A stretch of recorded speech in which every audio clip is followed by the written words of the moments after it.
जगत पूज्य गुरुदेव मुनीषी प्रमाण सागर जी सत्संग के चरणों में कोटि कोटि नमोस्तु।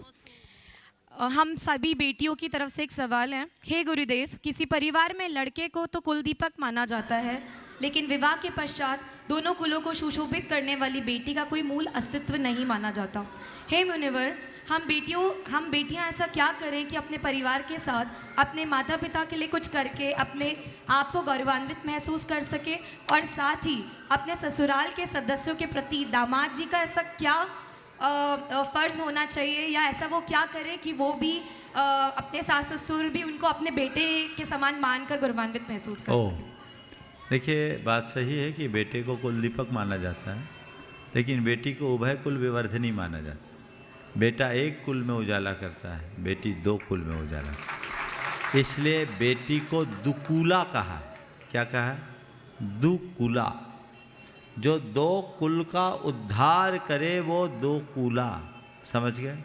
इसलिए बेटे से बेटी का स्थान कम नहीं। लेकिन मैं ये कहना चाहूँगा, बेटियाँ बेटी बनी रहे, बेटा क्यों बनना चाहती? आज सबसे ज़्यादा गड़बड़ ये है कि बेटियाँ बेटा बनने लगी है, क्योंकि उसे ऐसा लगता है कि मैं बेटी हूँ इसलिए कहीं कमतर हूँ। जब तक ये मानसिकता बनी रहेगी, बेटियाँ कभी अपना बेहतर नहीं दे पाएगी।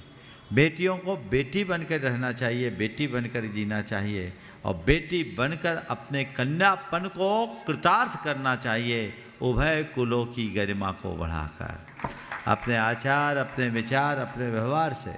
एक बेटी अपने ससुराल में जाए और ससुराल में अपने व्यवहार से पूरे ससुराल को ऐसा प्रभावित कर ले कि ससुराल वाले अपने समधी के पैर छूने को लालायित हो उठे कि आपका बहुत बहुत आभार, अपने हमारे घर में बेटी नहीं दी, लक्ष्मी को भेजा है, देवी को भेजा। ये क्या हो नहीं सकता? आज भी बहुत लोग ऐसा कहते हैं, करते हैं, और वो गुण गाते नहीं थकते। जहाँ तक दामाद का सवाल है, तो दामाद को भी इस बात का ध्यान रखना चाहिए। पहले एक पिता के अनेक संतान होते थे तो बात अलग है।